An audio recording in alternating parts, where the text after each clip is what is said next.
I love working with people and I like a good detective puzzles. I think I'm really suited to being a child neurologist. I was fascinated by science as a kid. When I got into medicine, I was drawn to neurology. I was fascinated by the brain.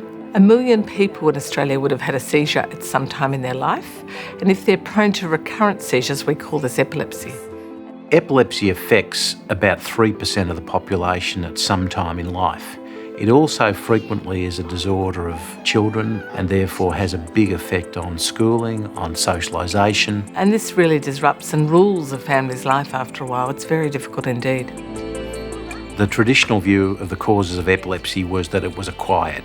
Head injury, stroke, but in most cases the cause was quite unknown. And that was bad for helping people because you just couldn't give them a good explanation. Sam and I share a very special intellectual partnership. Sam is an adult epileptologist, me as a paediatric epileptologist. We work together, develop new experiments together, ideas. Our output is greater than the sum of its parts. We began studying twins, which gave us insights into which forms of epilepsy were inherited. And then we embarked on a study of large families in which many individuals have seizures.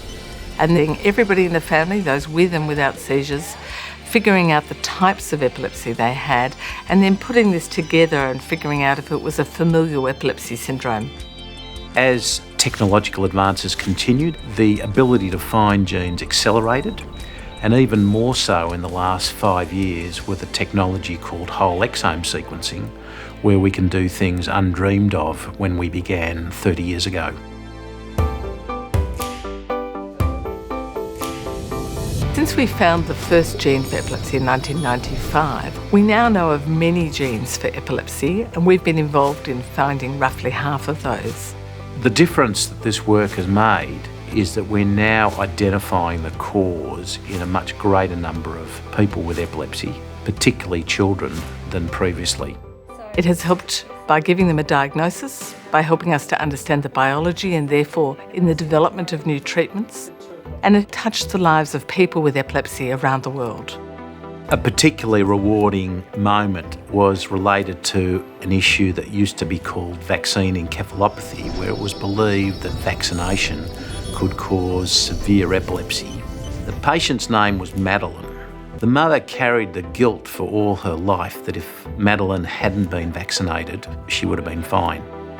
Madeline had epilepsy due to a particular gene, and this buried the myth of vaccination encephalopathy and removed the guilt from these parents.